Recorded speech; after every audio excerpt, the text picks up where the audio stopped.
Jadi misalnya orang berjuang melakukan kebaikan, tetapi justru mendapatkan balasan yang tidak mengenakan.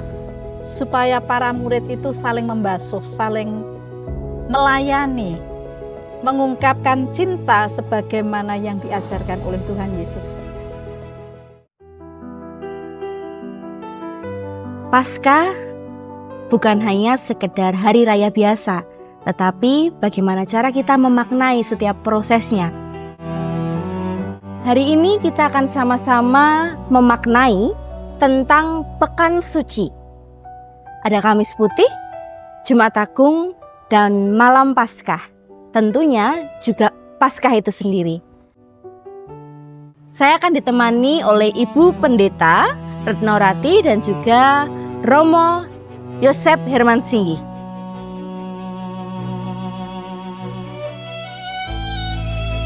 Kita mau bicara tentang Paskah.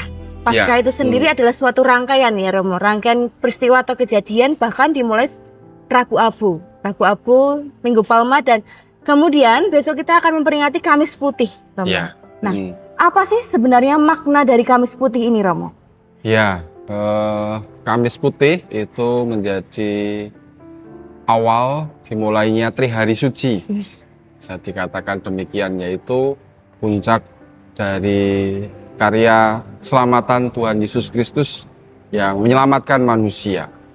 Nah, pada hari Kamis Putih kita umat Katolik itu bersama-sama mengenangkan kembali perjamuan malam terakhir Yesus yang bersama murid-muridnya itu mengadakan perjamuan malam sebelum ia menderita sengsara wafat di kayu salib. Begitu. Tidak banyak kata yang terungkap, tetapi ada sesuatu yang sangat menarik, bahwa Tuhan Yesus memberi teladan untuk melayani.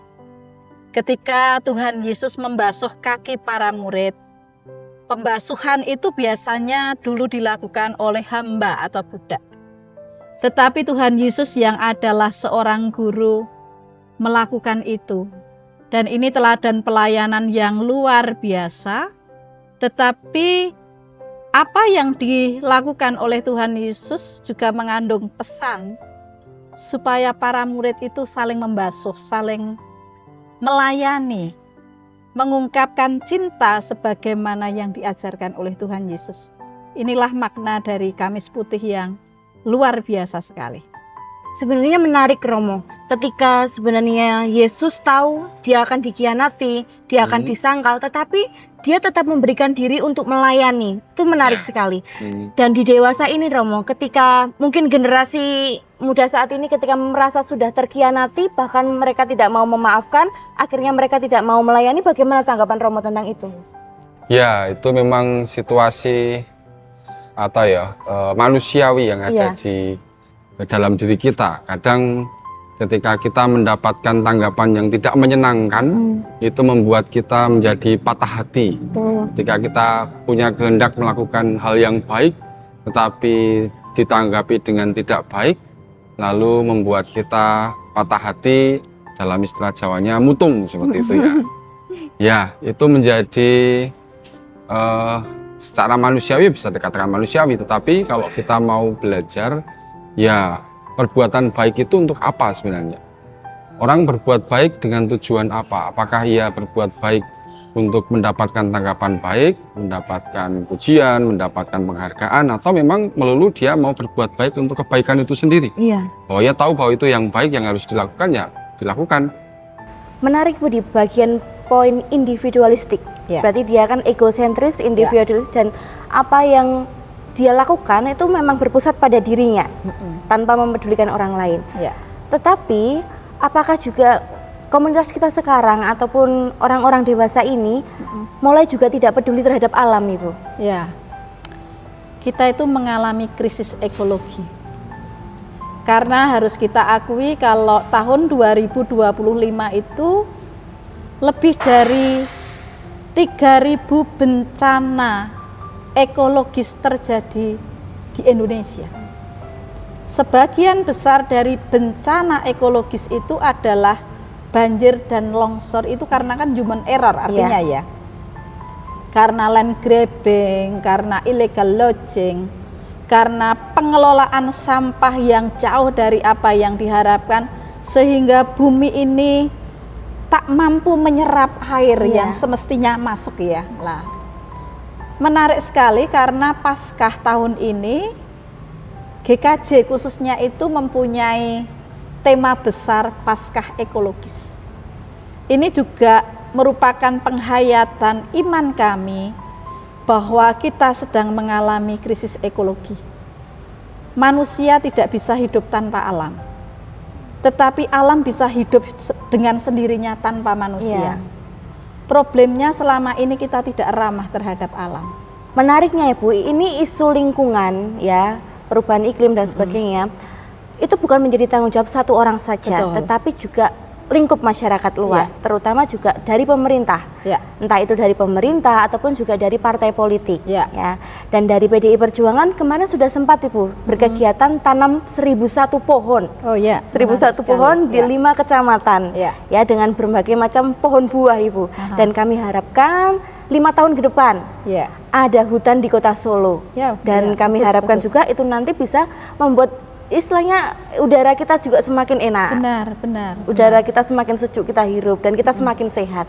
Oleh karena itu, saya setuju dengan Gereja Kristen Jawa Manahan yang terus mengolah sampah, yang terus memilah sampah dan juga memanfaatkan tanaman-tanaman di sekitar rumah. Itu juga bisa jadi poin utama. Tahu batas. Segala sesuatu kita harus berani mengatakan cukup. Untuk tidak dalam arti tertentu serakah atau dalam bahasa Jawanya kemaruk haji mumpung. Nah, segala macam itu patut kita hindari. Kalau semua umat manusia, masyarakat bisa mengambil posisi ini, saya kira segala hal yang ada di dunia ini sudah tercukupi untuk semuanya. Bahkan mungkin tidak ada ketimpangan satu dengan yang lain, kesenjangan sosial yang ada. Itu sehingga ketika kita memanfaatkan alam ya secukupnya saja, lalu ketika kita menggunakan itu ya secukupnya, sehingga makanan, misalnya soal makanan itu bisa dinikmati, diterima oleh semua lapisan. Makanlah hasil tani di sekitar kita dan upayakan untuk menanam tanaman di lingkungan kita. Termasuk kalau di belakang ini ada kakak-kakak yang sedang mempersiapkan besok ibadah ibadah Minggu Palma. Ini beberapa bagian dari dekor, bahkan sejak masa Prapaskah menggunakan barang-barang bekas. Ini salah satu cara kami, dan GKJ Manahan juga punya program tentang bank sampah, sudah berjalan beberapa waktu cukup lama. Ini merupakan cara kita lebih arif terhadap alam, mulai dari rumah kita, karena sampah terbesar itu dari rumah tangga. Kalau mau bicara tentang salib, sebenarnya kalau dikatakan ada salib pribadi, itu seperti apa, Romo? Salib pribadi itu artinya adalah konsekuensi atas perbuatan baik, atas tindakan baik yang kita lakukan, yang mungkin bagi banyak orang itu tidak mengenakan. Nah, itu salib. Jadi misalnya orang berjuang melakukan kebaikan, tetapi justru mendapatkan balasan yang tidak mengenakan, itu salib. Atau contohnya sebenarnya banyak sih contoh-contoh bagaimana orang-orang yang berjuang tetapi tidak mendapatkan kesenangan, tetapi justru sebaliknya penganiayaan. Contohnya kemarin yang kasus terjadi aktivis kontras yang disiram air keras. Dia berjuang untuk kemanusiaan, tetapi akhirnya mendapatkan perlakuan demikian. Itulah salib, bisa dikatakan. Jadi tidak setiap penderitaan itu adalah salib. Tidak semua penderitaan adalah tidak salib. Semua bisa jadi penderitaan, tetapi itu karena kesalahannya sendiri, itu bukan salib.